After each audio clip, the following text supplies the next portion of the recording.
मी श्री विलास लक्ष्मी सुकुरतरे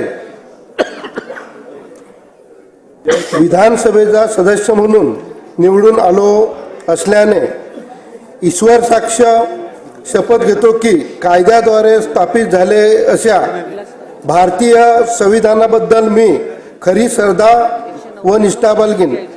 भारताची सार्वभौमता व एकात्मता उन्नत राखीन आणि आता जे कर्तव्य मी हाती घेणार आहे ते निष्ठापूर्वक पार पाडीन. जय हिंद, जय महाराष्ट्र. श्री चंद्रदीप नरके, श्री बाबासाहेब पाटील, श्री अण्णा बनसोडे, श्री नरेंद्र भोंडेकर. मी